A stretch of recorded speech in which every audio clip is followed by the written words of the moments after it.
For us today, it is profoundly difficult to truly grasp the immense trials faced by those who came before. We often struggle to comprehend, let alone endure, the intensity of their historical challenges. Yet, their stories stand as beacons of unwavering faith and perseverance. They bore burdens that tested the very limits of human spirit, demonstrating steadfastness rooted deeply in divine trust. Their unwavering commitment offers profound historical context and religious education. This legacy reminds us that true strength lies not in the absence of hardship, but in how we respond to it. May we draw inspiration from their endurance, cultivating patience and resilience in our own lives, guided by faith and a commitment to truth. The Fazaail E Aa'maal of Hadhrat Sheikhul Hadith, Moulana Muhammad Zakariyya Khandelwi, alayhi, is among the most famous and well-known Islamic books in the world.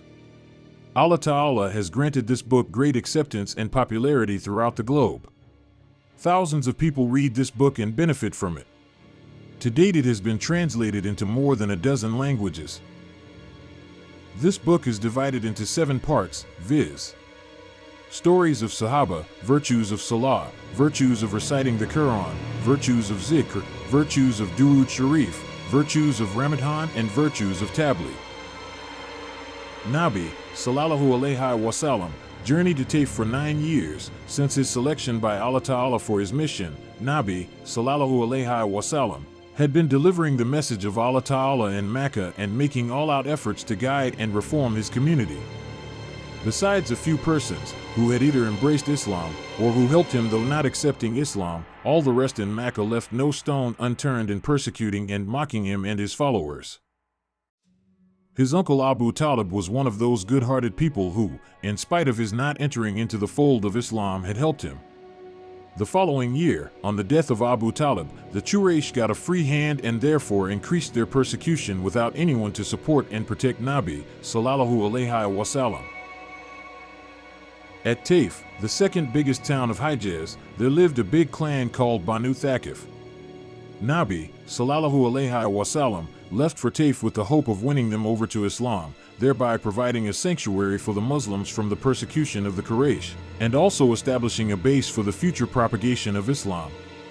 On reaching Taif, Nabi, Sallallahu alayhi wasallam, visited the 3 chieftains of the clan separately, and placed before each of them the message of Allah Ta'ala, and called upon each of them to stand by his side. Instead of accepting his message, they refused to even listen to him, and not in keeping the famous Arab hospitality, each of them treated him most disrespectfully and rudely. They plainly told him that they did not like his stay in their town. As they were the heads of their clans, Nabi, Sallallahu alayhi wasallam, had expected a civil and friendly treatment and due courtesy in speech from them. But one of them sneered, "Hey, Allah Ta'ala has made you a Nabi." The other exclaimed with ridicule, "Could Allah not lay his hand on anyone else, beside you, to make him his Nabi?"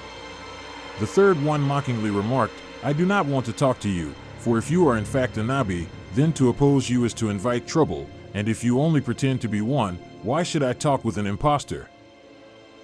Nabi, Sallallahu alayhi wasallam, who was a rock of steadfastness and perseverance, did not lose heart over this check from the chieftains and tried to approach the common people, but nobody would listen to him. Instead, they asked him to clear off from their town and go wherever else he liked.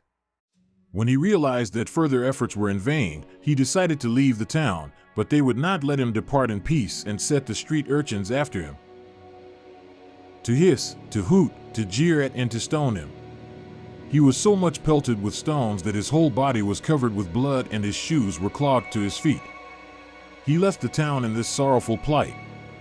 When he was far out of the town and safe from the mob, he prayed to Allah thus: "O Allah, I complain to you alone that I am weak, that I do not have any resources, and that I do not hold any significance in the eyes of the people.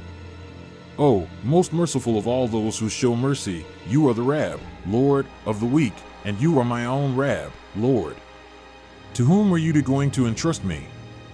To a stranger who would look at me harshly, or to an enemy, to whom you have given control over my affairs?